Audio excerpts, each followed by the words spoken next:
Well, speaking of the violence, I remember last week when District Attorney Larry Krasner made some headlines, because saying that maybe that this wasn't a violent city. He had to speak about it yesterday. So here's part of what he said originally. We don't have a crisis of lawlessness. We don't have a crisis of crime. We don't have a crisis of violence. And that is a category that includes gun violence. Yeah, I think I know what he was trying to say back then. Certain crimes are down, but homicides are way up. He later released a statement saying, message conveyed through media sound bites is not at all what I meant. As someone whose strong support is in part due to the fact that I don't communicate or make decisions like a career politician, basically saying that's not the way he speaks.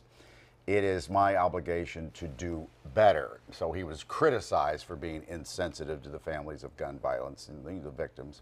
Well, now he's issuing another apology, and it happened yesterday. So Thomas has more on this. So the apology to the statement here. He delivered that apology yesterday, surrounded by supporters, including City Council member Jamie Gaudier, members of the Black clergy, and Philadelphia community leaders. Listen.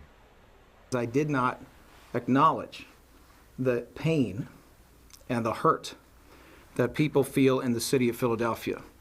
I was talking to the people. I'm here to talk to the people today.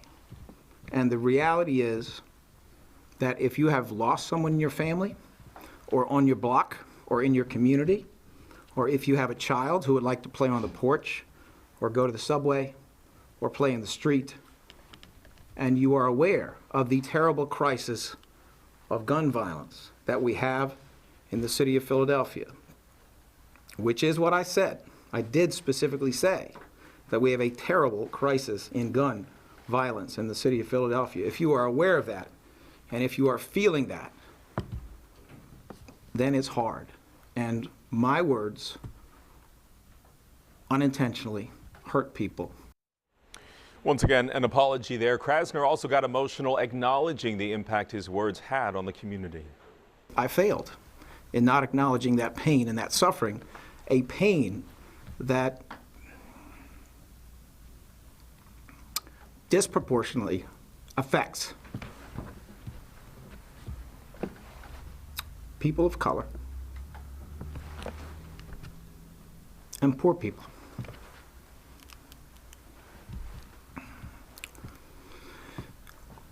So for that, I am truly sorry.